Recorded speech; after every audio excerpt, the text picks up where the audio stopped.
안녕하세요. 저는 현재 여성 청소년과 여경으로 근무 중인 여자입니다.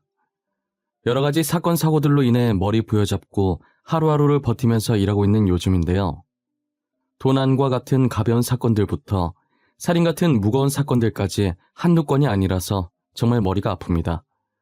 가뜩이나 저와 아무 상관도 없는 타인으로 인해 하루도 조용할 날 없는 시끄러운 세상에서 제 문제까지 겹치게 되니 한동안은 정말 제정신이 아니었던 것 같아요. 제게도 조용할 틈 없는 이 세상만큼이나 복잡하게 얽힌 가정사가 있어요.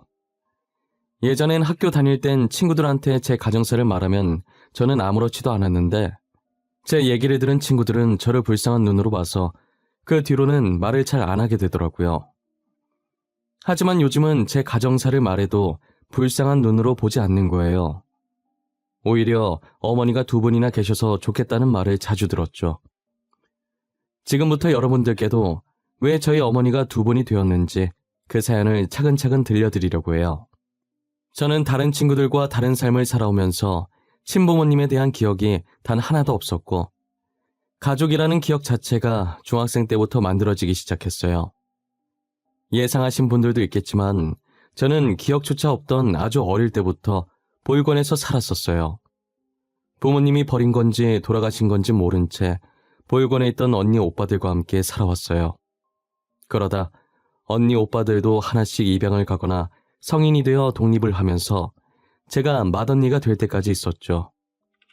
저는 좋은 양부모님을 만나 입양을 가는 언니 오빠들을 많이 부러워했어요. 사실 저도 8살 땐가 9살 때쯤 다른 집에 입양을 한번 갈 뻔했었다가 양부모님이 저를 데리고 가기도 전에 파양을 당하는 바람에 다시 무산된 적이 있었어요. 불임인 줄 알고 저를 입양하려고 했는데 뱃속에 아이가 있었다고 하더라고요. 어린 나이였지만 이번 생은 부모가 없는 생이구나 라고 생각하면서 일찍부터 체념을 했던 것 같아요. 그렇게 파양당하고 며칠 뒤 한 아주머니께서 저희 보육원에 봉사를 오신 거예요.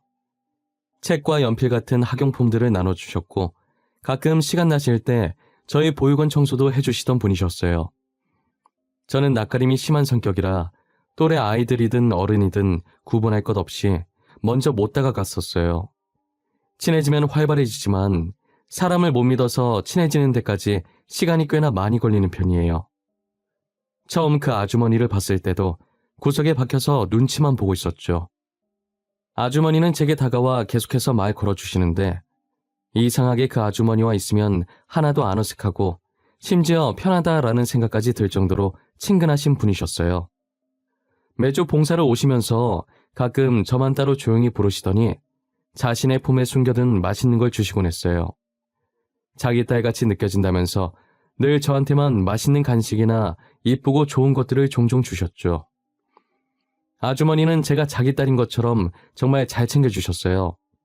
그래서 종종 학교에 있었던 일이나 보육원 언니 오빠들이랑 행복했던 추억들을 아주머니께 말하면서 같이 울고 웃고 했던 것 같아요. 저는 이야기 나누는 것이 좋아서 매주 아주머니 오는 시간만 기다렸어요. 그러다 중학생이 된 지 얼마 안 되었을 때 아주머니와 이별을 하게 된 거예요. 여느 때처럼 아주머니를 기다리고 있었는데 보육원 원장님께서 저를 부르시더라고요.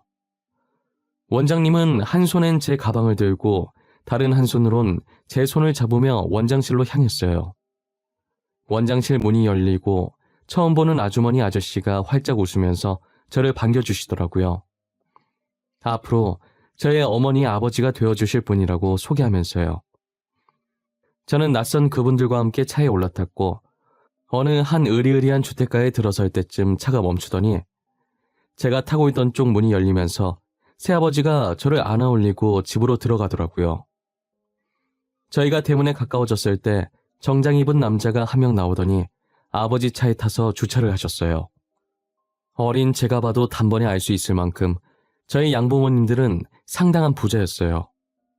집으로 들어가는 거리가 꽤 되는데 대문과 집 사이의 정원도 이쁘게 가꿔 있었고 귀여운 강아지 한 마리도 예쁘게 가꿔진 정원을 이리저리 뛰어다니고 있었어요.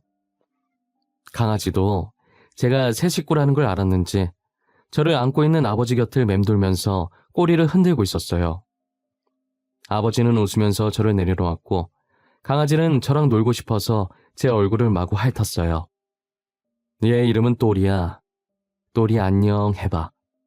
간식 주면 개인기도 할 수 있어. 나중에 간식 줘보자. 그리고 여기는 이제부터 수영이가 우리랑 함께 지낼 곳이야. 나는 아빠, 뒤에 오고 있는 사람은 엄마. 여보, 애 적응할 시간부터 줘야 할 것 같아. 지금 표정 봐, 겁먹었잖아. 우리 밥부터 먹을까? 수영이 갑자기 이렇게 다른지 보니까 무섭지? 차차 적응될 거야. 앞으로 우리 잘 지내보자. 양부모님은 서로 사이도 되게 좋고 제게도 친딸처럼 잘해주시는 분들이었어요. 이렇게 성격도 좋고 가진 것도 많은 분들이 왜 저 같은 아이를 입양했을까 했는데 그분들이 유일하게 가지지 못한 것이 바로 아이라고 하셨어요. 새어머니께서 아무리 노력해도 몇 년 동안 임신이 안 되길래 혹시나 하는 마음에 검사를 받아봤는데 우려하던 대로 자궁 쪽에 문제 있어서 수술 후 불임 판정을 받았다고 하시더라고요. 원래는 양부모님께서 저보다 한참 어린아이를 입양하려는 계획이 있었대요. 그래서 볼건을 쭉 둘러보면서 아이들을 지켜봤는데 저를 보고 이상하게 마음이 끌렸다고 하더라고요. 본인들도 왜 끌렸는지 이유는 모르고 그냥 저한테 마음이 갔대요. 어머니께서 너무 완강하게 저를 데리고 오겠다고 하시는 바람에 아버지도 어머니 의견을 따르셨대요. 그렇게 저는 양부모님의 사랑을 듬뿍 받으면서 자랐어요. 아까 말했듯 낯가림이 심한 성격이라 제가 마음을 열 때까지 가만히 기다려 주셨어요.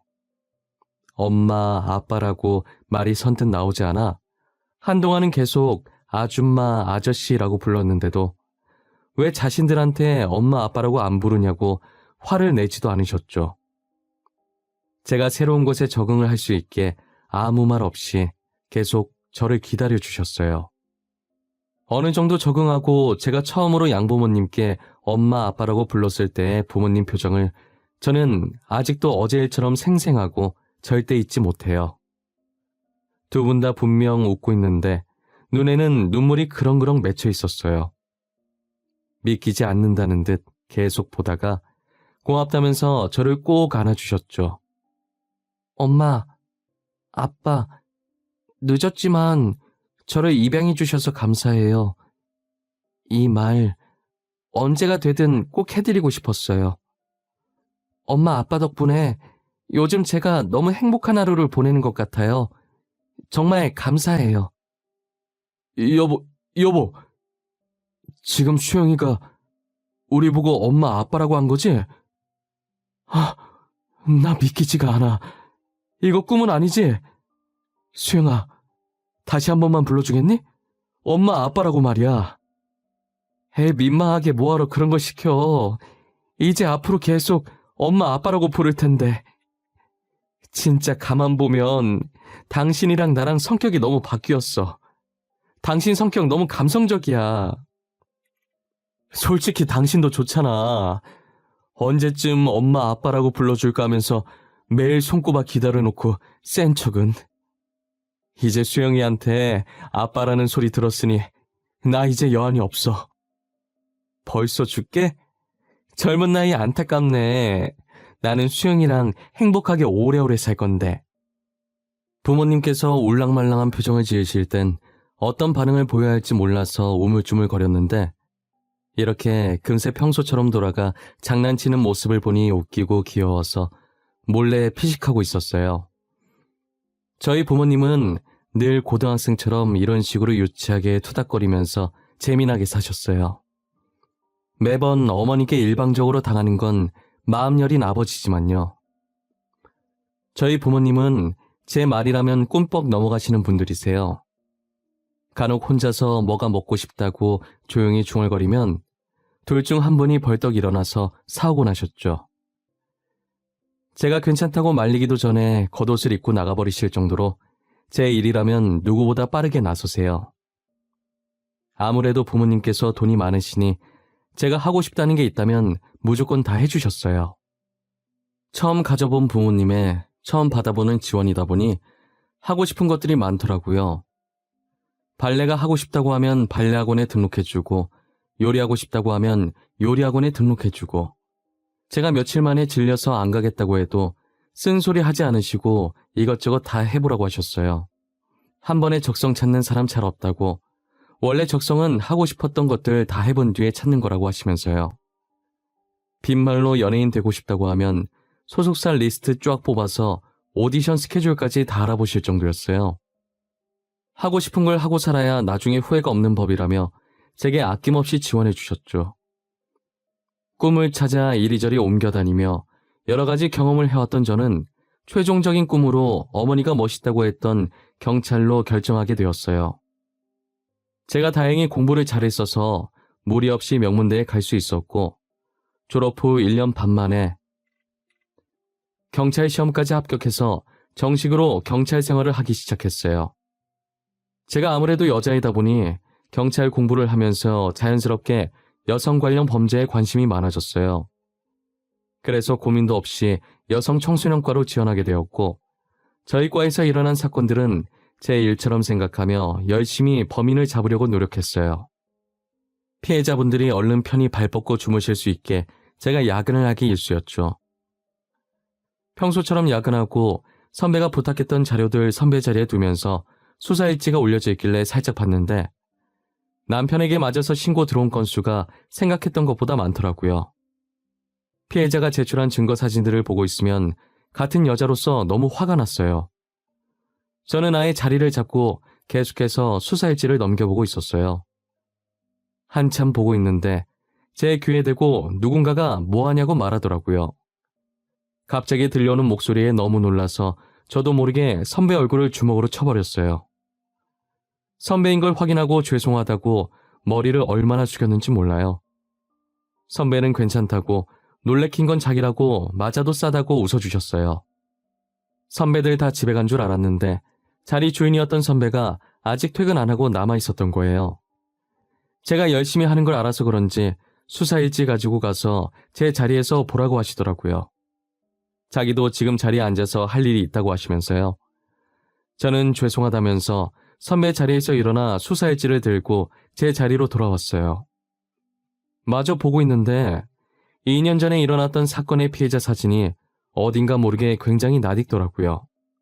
분명 어디서 본 것 같아 기억을 더듬어 보는데 보육원에 봉사왔었던 아주머니신 거예요. 잠깐만. 이분이 왜 여기에 있지? 분명히 아주머니 맞는데? 너 뭐 보고 그렇게 놀라는 거냐? 왜 혼자서 궁시렁궁시렁거려? 아, 이거? 왜? 혹시 네가 아는 사람이야? 피해자, 가해자 둘 중 누구라는데? 피해자요. 예전에 제가 알고 지내던 아주머니시거든요. 근데 이분이 왜 여기 있어요? 가해자한테 어떤 식으로든 피해를 받았으니까 여기에 있는 거겠지? 다른 분들이랑 똑같아. 가해자인 남편은 지금 교도소에 가 있고, 이분도 참 딱하신 분이야. 참 착하신 분이셨는데 집에서는 왜 이런 대우를 받고 계신 건지. 언젠간 아주머니를 다시 만나고 싶다는 생각을 종종 한 적이 있긴 하지만 이렇게 마주할 줄은 몰랐어요. 제 기억 속 아주머니는 한없이 다정하고 착하신 분이셨는데 왜 이런 일을 당하신 건가 안타까웠어요. 아주머니 사진을 빤히 보고 있으니 가슴 깊숙한 곳에서 울컥하는 감정들이 올라왔어요. 아주머니 남편 되는 사람은 몇 년 전에도 한번 아주머니를 때리고 징역을 산 적이 있더라고요.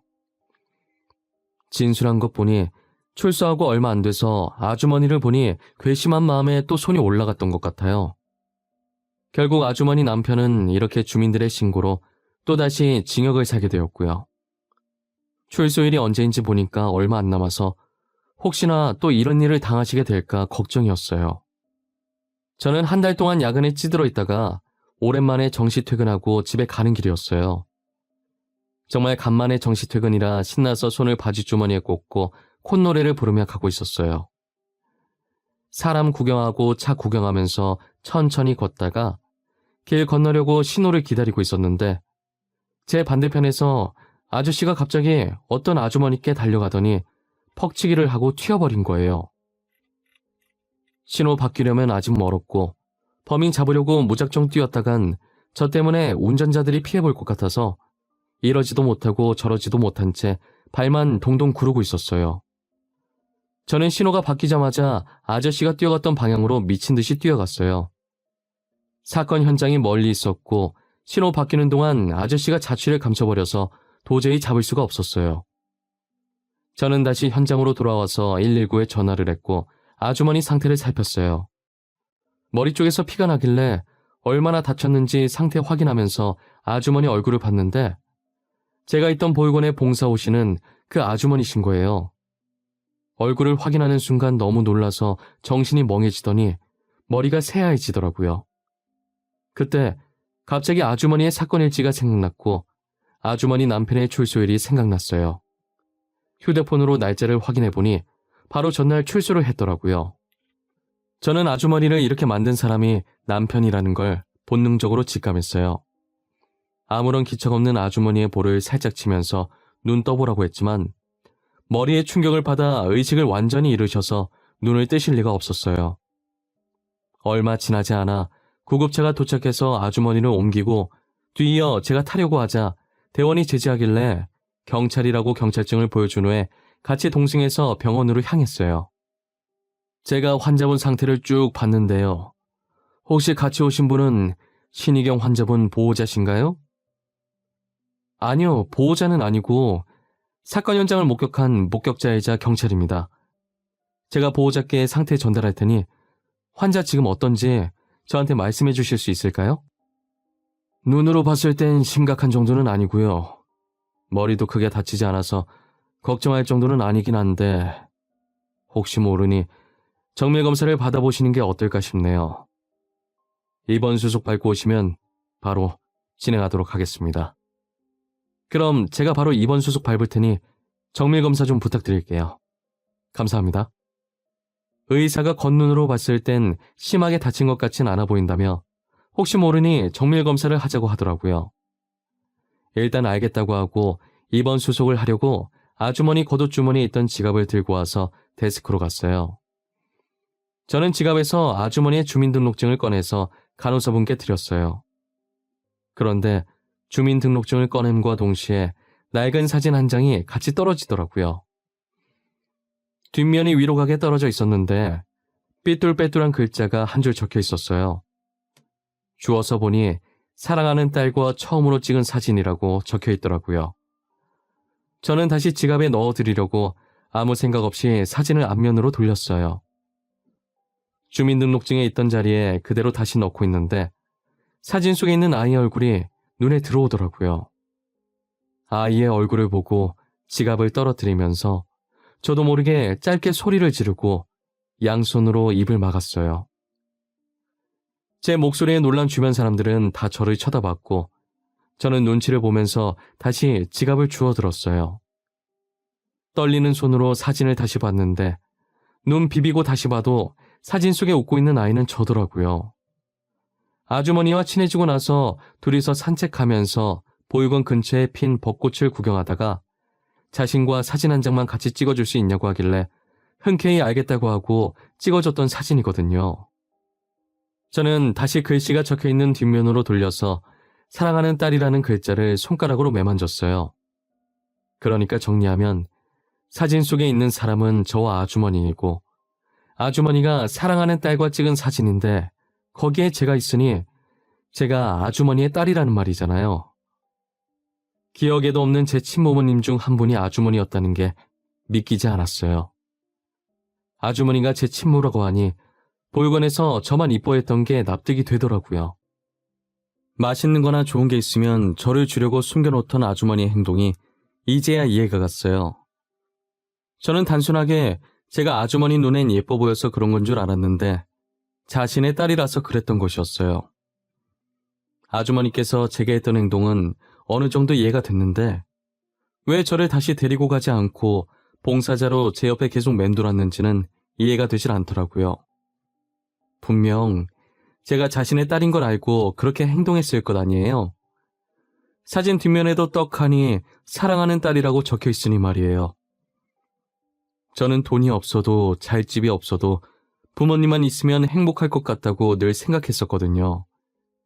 하지만 아주머니를 원망한 것도 잠시였고 지금 상황을 보니 왜 저를 못 데리고 갔는지 알 것도 같았어요. 저는 아주머니가 누워 계신 병실에 앉아 한숨을 쉬면서 사진을 계속 뚫어져라 보고 있는데 의사가 다시 들어와서 검사 결과를 말해주시더라고요. 검사를 다 해봤는데 다행히 머리에 살짝 찢어진 것 외엔 아무런 이상이 없네요.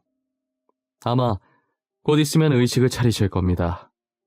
그래도 혹시 모르니 며칠 입원하면서 경과를 지켜보도록 하죠. 진짜 아무런 이상이 없는 건가요? 감사합니다. 정말 감사합니다. 아주머니, 일어나 보세요. 언제까지 주무실 거예요? 걱정되게. 아주머니. 수영아, 우리 수영이 평소엔 꿈에 나오라고 해도 잘 안 나오더니 엄마 아프니까 이렇게 꿈에 나온 거야?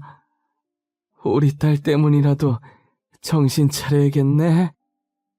아주머니는 의사가 나가고 얼마 안 지나서 바로 눈을 뜨셨고 바로 저를 알아보시더라고요.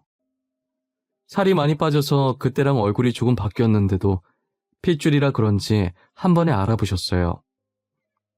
아직은 정신이 완전히 돌아온 게 아니라서 꿈인 줄만 알고 계시더라고요. 힘이 없어서 제대로 들지도 못하는 팔을 뻗어서 제 얼굴을 매만지며 딸이라고 말하는 거예요. 그러더니 다시 눈을 감으시는데 이상한 감정이 들어서 그대로 병실을 나와버렸어요. 자판기에 음료수를 하나 뽑아들고 복도 의자에 앉아 머리를 벽에 기대 천장만 빤히 바라보고 있었어요. 나를 이뻐해주던 아주머니를 이런 상황에 다시 만난 것도 당황스러운데 게다가 그분이 제 친어머니라니 머릿속이 너무 복잡했어요. 저는 음료수를 비우고 차마 아주머니 병실에 다시 들어가지 못하고 곧장 집으로 갔어요. 그날 잠을 어떻게 잤는지도 모를 정도로 한참을 설치다가 겨우 잠들었어요. 음료수를 한 박스 사들고 다시 아주머니 병실을 찾았어요. 제가 경찰이 된 이후로 뭐든 확실하게 하고 넘어가야 하는 성격으로 바뀌어버려서 아주머니께 직접 사실을 확인받고 싶었어요. 아주머니는 완전히 정신을 차린 상태였고 병실 문을 열고 들어오는 저를 보고 엄청 반가워하시더라고요. 당연히 자신의 딸이 아닌 보육원에 있던 아이로 대하셨어요. 어머, 수영이 아니야? 이게 얼마만이야? 살 엄청 빠졌네? 못 알아볼 뻔했어. 근데 여긴 어쩐 일이야? 내가 여기 있는 건 어떻게 알았어? 아주머니 사고 난 거 제가 목격했어요. 아주머니를 여기까지 모시고 온 것도 저고요. 몸은 괜찮으세요? 어디 불편한 곳은 없으시고요? 아, 수영이가 나 여기까지 데리고 온 거야? 너무 고맙네. 어떻게 은혜를 갚아야 할지. 몸은 괜찮아. 찢어진 부위만 살짝 아픈 거 말곤 다 괜찮아. 아, 다행이네요.